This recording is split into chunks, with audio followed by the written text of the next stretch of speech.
সূরাতুল জিলজাল সম্পর্কে আলোচনা হচ্ছিল। আলোচনা যে জায়গা থেকে বাকি রয়েছে ইনশাআল্লাহ সেই জায়গা থেকে আলোচনা করছি।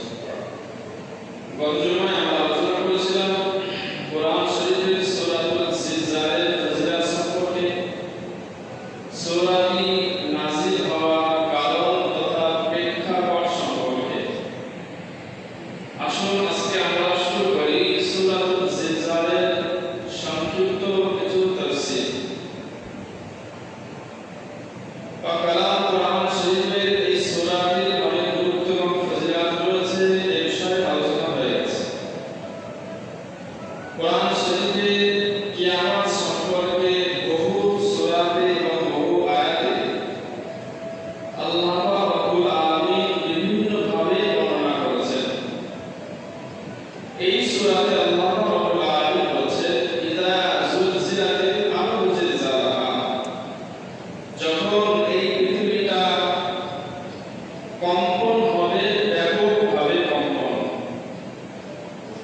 ব্যাপকভাবে কম্পন অর্থাৎ যেটাকে আমরা একেবারে বাংলা ভাষায় বলি ভূমিকম্প। তো সাধারণভাবে যে ভূমিকম্প হয় এটা তো আমাদের গুনাহ ফলে, আমাদের পাপের ফলে আল্লাহ রাব্বুল আলামিন মাঝে মাঝে পৃথিবীতে ভূমিকম্প দেয়। কিন্তু কিয়ামতের আগে যে ভূমিকম্পটা হবে সেই ভূমিকম্পটা কিন্তু এই সাধারণ ভূমিকম্পের মতো কম্পন নয়। আল্লাহ পাক এই আয়াতে বলছেন সেই কম্পনটা হবে ব্যাপকভাবে কম্পন হবে। আর এই কম্পনটা পৃথিবীর পুরো কোনো স্থানে নয়, পুরো পৃথিবীটা, সম্পূর্ণ পৃথিবীটাই কিন্তু কম্পনে কম্পিত হবে। আল্লাহ রাব্বুল আলামিন এই আয়াতের পরের অংশে বলছেন, ওয়া আখরাজাতিল আরদু আসফালাহা, পৃথিবী যখন ব্যাপকভাবে কম্পনে কম্পিত হবে তখন এই পৃথিবীর ভিতরে যা কিছু আছে সব কিছুকেই পৃথিবী বার করে দেবে।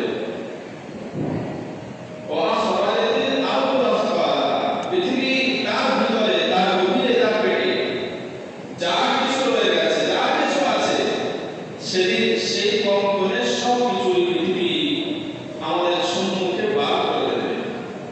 পৃথিবীর ভিতরে কি আছে?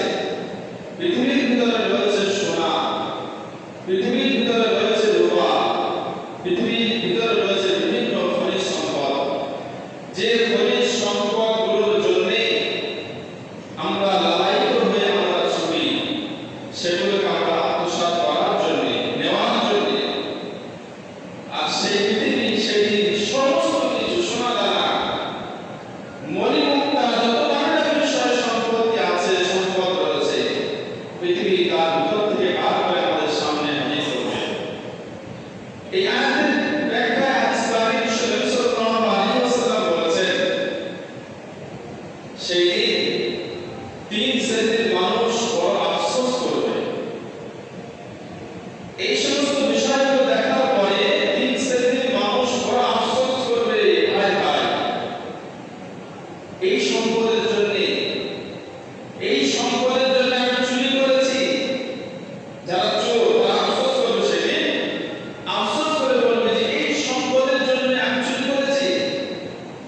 বিশ্বনবী বলছেন যে পৃথিবী সেই দিন যখন এই সম্পদগুলো বার করে দেবে, সেটা হবে পৃথিবীর বমি। বমি যেমন কোনো মানুষ বমি করে, পেটে কাঁপুনি থাকে, বার করে দেয়, ঠিক পৃথিবীও ওই দিন ভূমিকম্প এত কম্পন হবে, আল্লাহ হুকুমে পৃথিবী বমি করবে। আর সেই বমি করা মানে পৃথিবীর পেটের ভিতরে যে সোনা দানা মণিমুক্তা থাকবে সব কিছু আমাদের সামনে হাজির করবে, বাহির করে দেবে। তো ওই দিন চোর দেখবে, আফসোস করবে, হায় আফসোস, যে এই সোনা রূপো মণিমুক্তা টাকা পয়সা চুরি করার জন্য একদিন আমার হাত কেটে ফেলা হয়েছিল। কেন? চুরি করতে গিয়ে ধরা পড়েছিলাম, আমার হাত কাটা হয়েছিল, আর এই ভূমির জন্য আমি এই কাজটা করেছি। সেদিন সে আফসোস করবে। দ্বিতীয় ব্যক্তি যে কিনা তার আত্মীয়তার সম্পর্ক ছিন্ন করে ফেলেছিল,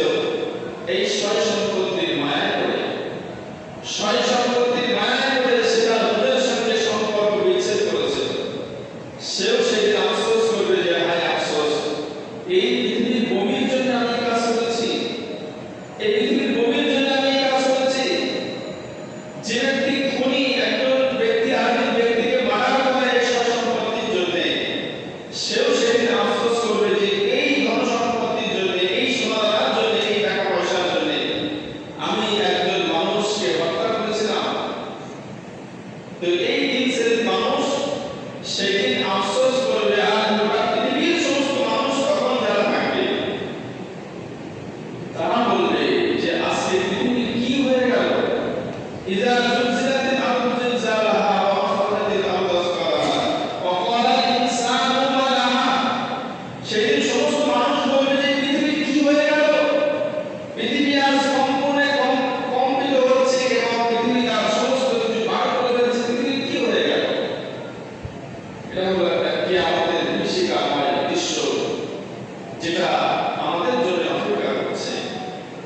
وقال الإنسان ما لها يومئذ تحدث أخبارها। আল্লাহ পাক এই পৃথিবীর জবান খুলে দেবে। পৃথিবী সে বলতে থাকবে তার সমস্ত বৃত্তান্ত পৃথিবী সেদিন আল্লাহর সামনে বলতে থাকবে। এই পৃথিবীর উপরে দাঁড়িয়ে আমরা যা কিছু করছি বলবো সব কিছুই কিন্তু পৃথিবীতে রেকর্ড হচ্ছে। আর এই পৃথিবী এই জমিন আমাদের সব কিছু রেকর্ড করে রাখছে। ইয়াউমাইযিন তুহাদ্দিসু আখবারাহা। সমস্ত খবরা পৃথিবী সেই দিন কিন্তু আল্লাহ পাকের সামনে বলতে থাকবে। কেন বলবে? وقال الإنسان ما لها يومئذ تحدث أخبارها بأن ربك أوحاها।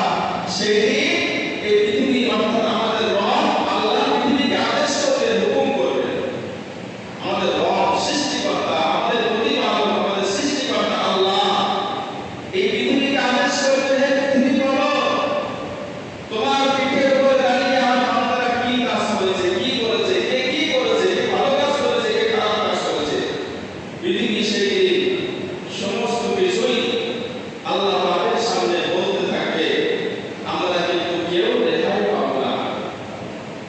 আমরা আজকে পৃথিবীতে চলে দাঁড়িয়ে তাহলে সবাই ঘুরে বেড়াই আর বিভিন্ন অপকর্ম, বিভিন্ন গোনা, বিভিন্ন ভাবে আমরা করছি, মনে করছি যে আমাকে কেউ দেখছে না, মনে করছি যে আমার ধরার মতো ব্যক্তি কেউ নেই। কিন্তু একদিন আমাদের ধরা পড়তেই হবে। সেই দিন এই পৃথিবী যে জমিনে দাঁড়িয়ে আমরা কর্ম করেছি সেই জমি, সেই পৃথিবী আমাদের হয়ে অথবা আমাদের বিপক্ষে সাক্ষী দেবে। আল্লাহ পাকের সামনে বলবে যে আল্লাহ আপনার বান্দা আমার পেটে দাঁড়িয়ে এই কাজ করেছিল। এই আয়াতের তাফসীর করতে গিয়ে একটি হাদিস মনে পড়ে যায়। বিশ্বনবী সাল্লাল্লাহু আলাইহি ওয়াসাল্লাম বলেছেন, তোমরা এই পৃথিবীতে বেশি বেশি, এই জমিনে বেশি বেশি তোমরা সিজদা করো, বেশি বেশি সিজদা করো, বেশি বেশি জায়গা তোমরা সিজদা করো। কেন? পৃথিবীতে তোমরা যত জায়গা তোমরা সিজদা করবে আল্লাহর জন্য, নামাজের মাধ্যমে তোমাদের কপালটা জমিনে ঠেকাবে, সমস্ত জায়গাটাই কিয়ামতের এই বিভীষিকা ময়দানে আল্লাহ পাক যখন বলতে বলবে তখন এই জমিন বলবে যে আল্লাহ আপনার এই বান্দা আমার এই জায়গাতে আপনার জন্য নামাজ পড়ে সিজদা করেছিল। আল্লাহ আপনি আপনার এই বান্দাকে ক্ষমা করে দেন। ইয়া রাসূলুল্লাহ, সেই জন্য আমরা যেখানেই যাব আমরা নামাজের কথা বলবো না, বেশি বেশি আমরা এই জমিনে আমরা আমাদের কপাল থেকে আমরা সিজদা করব। কেন? আল্লাহ পাক আমাদের জন্য তামাম পৃথিবীটাকে মসজিদ বানিয়েছেন। ইনি বললে যে সমস্ত নবী রাসূলকে আল্লাহ পাঠিয়েছিলেন তাদের জন্য নির্দিষ্ট একটি জায়গা ছিল, সেই জায়গা ছাড়া তারা সিজদা করতে পারত না, তাদের জন্য জায়েজ ছিল না। কিন্তু আল্লাহ রাব্বুল আলামিন আখির নবীর উম্মত হওয়ার কারণে আমাদের জন্য তামাম পৃথিবীটাকে মসজিদ বানিয়েছেন। যদি আমার এই জমিনটা, এই জায়গাটা পবিত্র হয়, আমি সেই জায়গাতে নামাজ পড়তে পারি, সিজদা করতে পারি, অসুবিধা নেই। ইয়া রাসূলুল্লাহ, সেই জন্য আমরা যেখানেই যাব আমরা আল্লাহকে ভুলে যাব না, আমরা নামাজকে ভুলে যাব না। যে জায়গায় যাই না কেন সেই জায়গাতেই আমি আল্লাহর কথা স্মরণ রেখে, নামাজের কথা স্মরণ রেখে সেই জায়গাতে নামাজ পড়ে আমি সিজদা করব। জমিন কিয়ামতের ময়দানে সেই জায়গা জমি আল্লাহ পাক রব্বুল আলামিনের সামনে আমার গুনাহ হয়ে সাক্ষী দেবেন যে হে আল্লাহ আপনার এই বান্দা আমার এই জমিনে চলেছিল, ফিরেছিল, কিন্তু আপনাকে ভুলে যায়নি, আমার উপরে সিজদা করেছিল। ইয়া রাসূলুল্লাহ, সেই কথাটা আমাদের স্মরণ রাখতে হবে। এই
আপনি এই কাজের দায়িত্ব নিয়েছিলেন, এই কাজের পুঙ্খানুপুঙ্খ হিসাব নেন। আমরা দিতে পারি না, আমরা সেই হিসাব দিতে পারি না, হিসাবে ধরা পড়ে যায়। আর আমার জীবন, কারোর জীবন হবে 50, কারোর 60, কারোর 70, কারোর 80, কারোর 100। তো এই পরিপূর্ণ জীবনের যদি হিসাব আমরা চাই সেদিন, আর সেই হিসাব যদি আল্লাহ দিতে বলেন, আমরা দিতে পারবো না, সঠিক হিসাব আমরা দিতে পারবো না। আমরা সবাই হিসাবে ধরা খেয়ে যাবো, আর হিসাবে ধরা খেয়ে যাওয়া মানে আমার ঠিকানা হবে আল্লাহ পাকের আমাদের জাহান্নাম। সেই জন্য বিশ্বনবী সাল্লাল্লাহু আলাইহি ওয়াসাল্লাম বলেছেন যে তোমরা আল্লাহ পাকের কাছে বেশি বেশি দোয়া চাও যে আল্লাহ আপনি আমার জন্য আমার হিসাবটাকে আপনি তোমাদের সহজ করে দেন। আর এই সহজ করে দেওয়ার অর্থ হলো এটাই যে বিনা হিসাবে আল্লাহ পাক আমাকে আপনাকে মাফ করে দেন, আল্লাহ আমাদের জান্নাতবাসী করেন। কারণ মুসলিমদের এই হলো এই সূরাতুল জিলজালের সংক্ষিপ্ত তরজমা এবং তাফসীর। যদি এই ছোট্ট সূরাটাকে নিয়ে আমরা একটু গবেষণা করে ভাবি, তাহলে আমরা বুঝতে পারবো যে এই ছোট্ট সূরাটি ছোট্ট হতে পারে, কিন্তু এই ছোট্ট সূরার ভিতরে বিশাল গভীরভাবে আলোচনা আল্লাহ রাব্বুল আলামিন করেছেন আমার আপনার জীবন জিন্দেগি সম্পর্কে। ইয়া রাসূলুল্লাহ, যে পৃথিবীর জন্য আমরা লালায়িত, যে সয় সম্পত্তির জন্য আমরা লালায়িত, আজকে আমরা ছুটছি, মারপিট করছি, যে আমরা বিভিন্ন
কিছু